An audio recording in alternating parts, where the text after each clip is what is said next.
শত্রুতার জেরে দুটি ট্রাক্টরে পরপর আগুন লাগিয়ে দেওয়ার ঘটনায় তীব্র চাঞ্চল্য ছড়ালো বাবুইজোর শ্রীরামপুর গ্রাম পঞ্চায়েত এলাকার নন্দীপাড়া এলাকায়।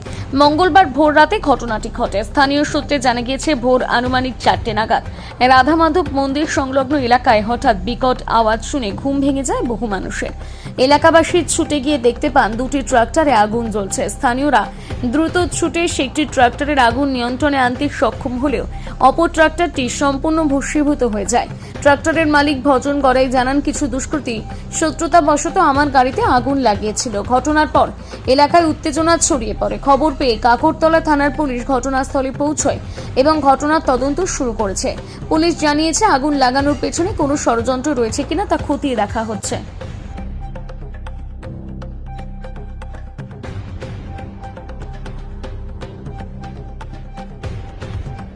ট্রাক্টরে কিভাবে আগুন লাগলো?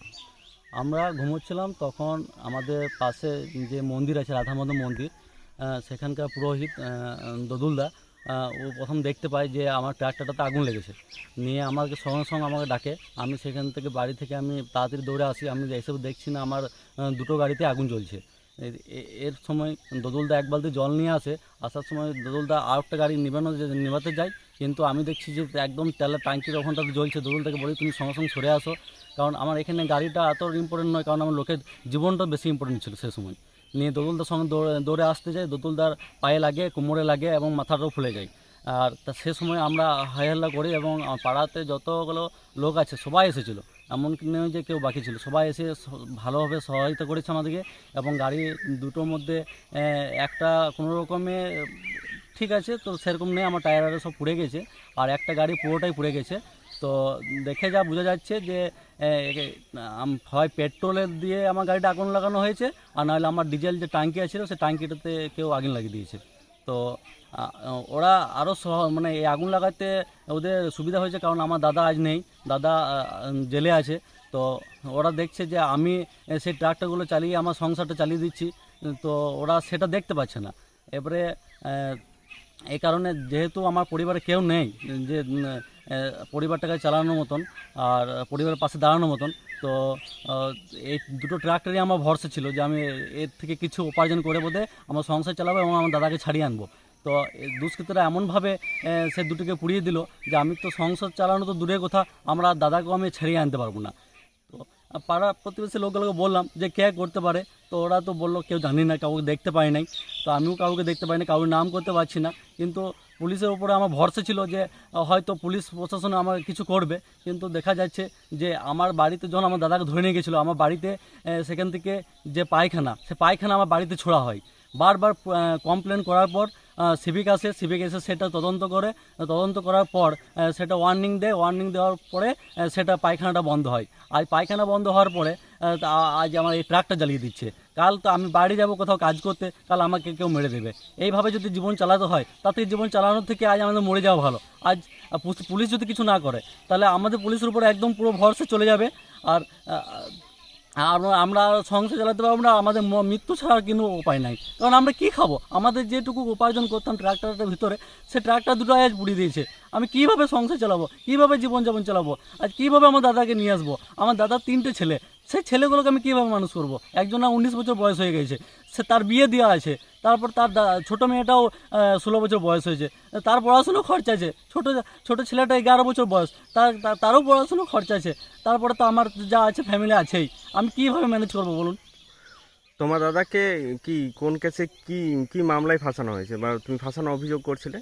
হ্যাঁ, আমার দাদাকে এনডিপিএস কেসে ফাঁসানো হয়েছে। আমার বাথরুম আছে একটা সাইডে, তো সাইডে এখন একটা নিম গাছ আছে, নিম গাছে বাথরুমের উপরে ওরা দুষ্কৃতীরা ওই পোস্তর আঠা ওখানে রেখে দেয়। এসে বলতে পুলিশ আমাদের ঘরকে আসে, এসে বলে কোনো সার্চ না করে ডাইরেক্ট বাথরুমের উপরে চাপে এবং দাদাকে ধরে নিয়ে চলে যায়। কোনো কেস নেই, কিচ্ছু নেই, সোজা আমার দাদাকে থানা নিয়ে চলে যায়। তাহলে তোমার কি মনে হচ্ছে কারা করতে পারে এই ঘটনা? আর ঘটনাটা ঠিক কটা নাগাদ ঘটেছে? 4টা নাগাদ। কারা করতে পারে কি মনে হচ্ছে? কারা করতে পারে আমি জানি না, কিন্তু আমার দাদা সমাজসেবামূলক অনেক কাজ করতো। যেমন এই মন্দির করা বা কোথাও একটা কিছু অনুষ্ঠান হলো সেখানকে যাওয়া, বা কোনো গরিব কোনো মানুষ আছে সে দাদা কিছু সাহায্য চাইলো সেটা দেওয়া। এইভাবে দাদা কিন্তু কাজ চালিয়ে যাচ্ছে। সে কতদিন হলো তো জেলে আছে? আজ 1 বছর হয়ে গেল আমার দাদা জেলে আছে। আর দাদাকে আমি ছাড়াতে পারছি না, এমন কেস দিয়েছে যে কোনো বেল নেই। এমনভাবে দুষ্কৃতীরা ফাঁসিয়েছে কারণ দাদা যদি বেরিয়ে আসে তাহলে সমাজের উপর যে উন্নতি হচ্ছিল সে উন্নতি আর করা সম্ভব হবে না, কারণ এখানে নানা রকম ব্যাপার আছে, ওদের হয়তো কোনো ক্ষতি হচ্ছে, তাই আজ আমাদের এত বড় ক্ষতি করছে ওরা। পুলিশ এসেছিল? পুলিশ এসেছিলো, পুলিশ এসে বোধ তদন্ত করলো, দিয়ে বলছে কে ফাঁসিয়েছে বলো। আমরা কি করে বলতে পারবো বলুন যে কে আগুনটা ধরিয়ে দিয়েছে? এখন কি চাইছো? আমি চাইছি এর উপযুক্ত বিচার হোক, কারণ আজ আমার দাদাকে ফাঁসি দিল, আমার গোটা গ্রাম জানে যে আমার দাদা নির্দোষ। তারপরে আজ আমার বাড়িতে পায়খানা ছুড়ে দিচ্ছিল, গোটা গ্রাম দেখেছে যে আমার বাড়িতে পায়খানা ছুড়ে দিচ্ছিল, সেটা পুলিশের সহায়তায় সেটা না হলে বন্ধ হয়েছে। তো তারপর আজ আমার দুটো ট্রাক্টর জ্বালিয়ে দিল। এইভাবে কি জীবন বাঁচানো যায়? আমরা বেঁচে থেকে কী করবো এইভাবে? কারণ আজকে আমার গাড়ি চালালো, কালকে আমার পায়খানা ছুটছিল, আমার দাদাকে ফাঁসিয়ে দিল, কাল আমি আজ ঘর থেকে বেরোবো, সে বেরোনোর পরটা আমার মৃত্যুর মুখে, কারণ আমি বেরিয়েছি না, আমাকে তো মেরে দিতে পারে। কী গ্যারান্টি আছে যে আমার মারবে না? কি নাম তোমার? আমার নাম ভজন গড়াই, বাড়ি? বাড়ি বাবুজোর। এই ট্রাক্টর দুটিতে যখন আগুন লাগে মানে কিভাবে কি দেখলেন, পুরো বিষয়টা কখন ঘটনাটা ঘটেছে পুরো বিষয়টা বলুন। 4টার সময় ঘটেছে ঘটনাটা।